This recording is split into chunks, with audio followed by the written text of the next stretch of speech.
Salut à tous et bienvenue sur les critiques de Scream 3.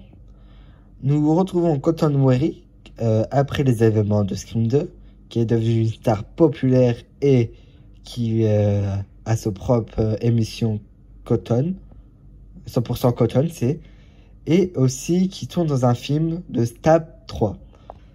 Et il est en voiture et le téléphone sonne et derrière le fil se cache Ghostface qui est dans la maison de Cotton et que il va poser une question à Cotton, c'est où se trouve Sidney Prescott, car bizarrement Ghostface s'intéresse, comme tous les Ghostface, mais celui-là s'intéresse bizarrement que à Sidney. On ne sait pas pourquoi, mais Sidney Prescott, il cherche Sidney Prescott et Cotton je pense qu'il sait où elle est mais il va pas lui dire, et comme Cotton va le renvoyer chez Ghostface a dit qu'il décidera de tuer la petite amie de Cotton. Et du coup, Cotton va se dépêcher chez lui pour essayer de sauver sa petite amie, quoi. Et Ghostface va commencer à partir à l'action et va tuer sa petite amie et Cotton. Juste après, nous avons Gail, qui est une genre de fac, j'en sais rien où elle est, on sait pas vraiment. Où il y a un genre de policier, du nom de Marc, je me souviens, alors le nom de famille, je me souviens plus, qui va apprendre à Gail la mort de Cotton. Évidemment, elle va être surprise. Et bizarrement, le meurtrier, Ghostface, laisse des photos, a laissé une photo de Maureen Prescott, quand elle avait entre 20 ans, entre 18 et 20 ans. Pourquoi le tueur veut Sidney et laisse des photos de Maureen Prescott? Et du coup, l'agent de police va demander à Gail de l'aider dans ses quêtes, comme elle connaît bien Ghostface et qu'elle connaît bien les événements qu'est Ghostface. Et ensuite, nous avons Sidney qui se cache, qui en a marre. Elle se dit que c'est mieux qu'elle se cache, elle sera en sécurité. Elle n'est plus à Woodsboro, elle est dans une autre ville, elle a un autre nom, elle s'appelle Laura, et elle travaille chez elle. Son travail c'est aider les femmes en détresse, mais elle le fait chez elle. Elle a son téléphone et tout chez elle, et elle s'appelle Laura. Elle a une nouvelle vie, un nouveau nom pour pas que Ghostface la retrouve. Elle va être tranquille. Et Gail va du coup aller sur les lieux des crimes et va aller sur le tournage plutôt de Stab 3 où se tourne Stab 3 et savoir pourquoi Cotton Weary a été tué. Ensuite, entre-temps, elle va retrouver Dewey. Dewey avec qui elle était en couple, avec qui... Bon, voilà, on sait pas trop, mais ils étaient ensemble, quoi, mais sans plus. Avec qui Dewey de base, il devait rester à Woodsboro, il devait jamais quitter Woodsboro, mais bizarrement, il a voulu quitter Woodsboro et il tourne, c'est lui qui est du projet de Stab 3. Et en fait, Stab 3, c'est des acteurs qui reprend le rôle de Sidney, de Gail, de Randy, de tout le monde du premier film. Tous les personnages qu'il y a eu, c'est des acteurs. Et en fait, on a plein de tournages de Stab 3.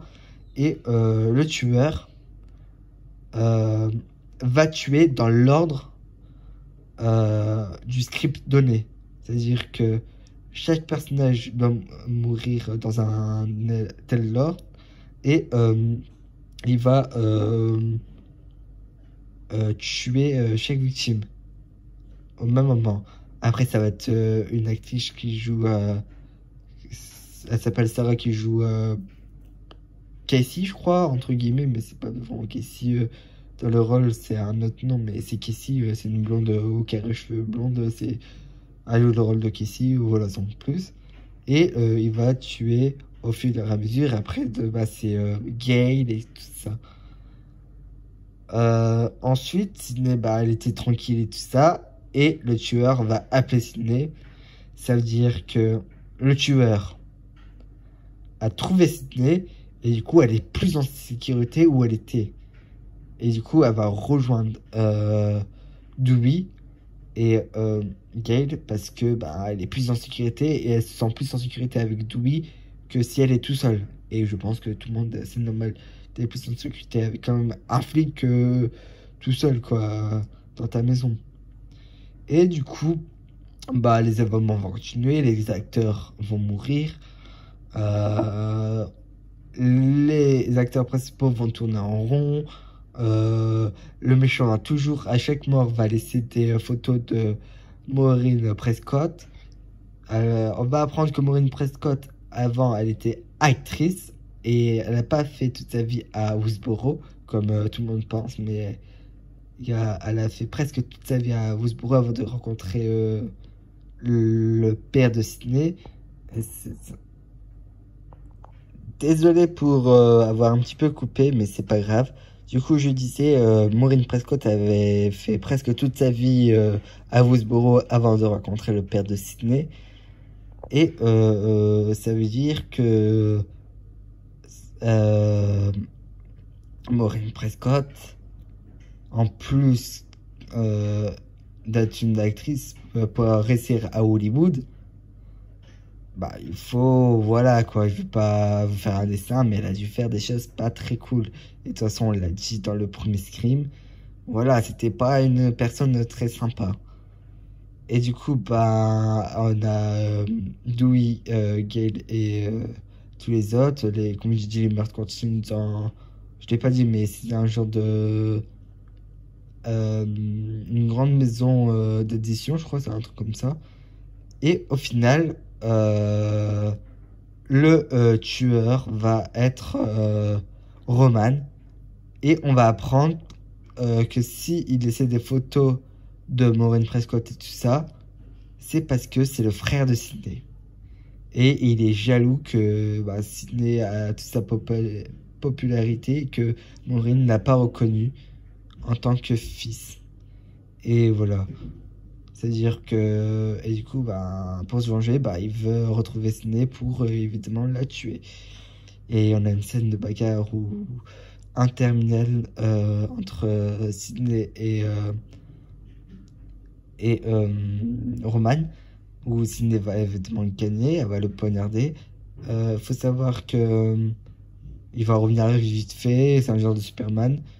Les scrims, c'est le premier scrim, j'en ai pas dit dans mes anciennes critiques, mais ce premier scrim, voilà, ça critique les films, le cinéma d'horreur. Le deuxième scrim, c'est comment faire une bonne suite, et le troisième, c'est comment finir une saga, une trilogie.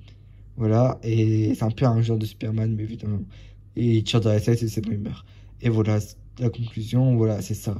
En gros, bah, Sydney, elle gagne encore une fois, et voilà. Et après, bah, elle a plus de problème, et voilà, c'est terminé.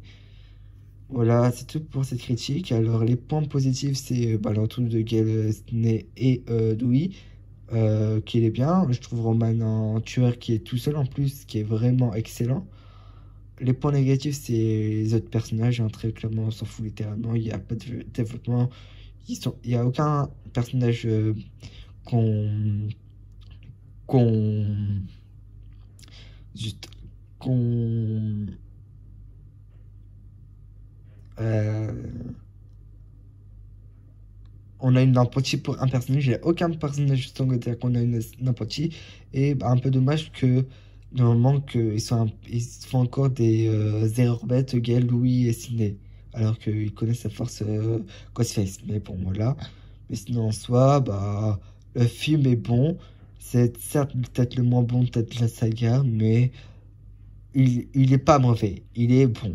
En soi, on passe un bon moment, je trouve. Il est pas raté, il est pas mauvais. Et franchement, il est très bon. Mais c'est vrai que après, ils n'ont pas eu de la chance car de base, ça devait se faire dans une fac.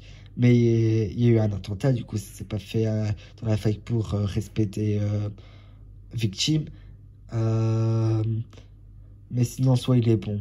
Alors oui, il y a le sang, et par contre, ça se voit que c'est du faux sang, et voilà. Mais sinon, soit il est bon, sauf les acteurs secondaires, il y a que un trio qui marche, ça se voit, ça se film. Et sinon, le reste, on s'en fout. Mais sinon, le film reste bon. Et voilà, il est regardable. C'est peut-être pas le meilleur, mais moi, je passe à chaque fois un très bon moment quand je regarde un Scream 3. Merci d'avoir suivi cette critique.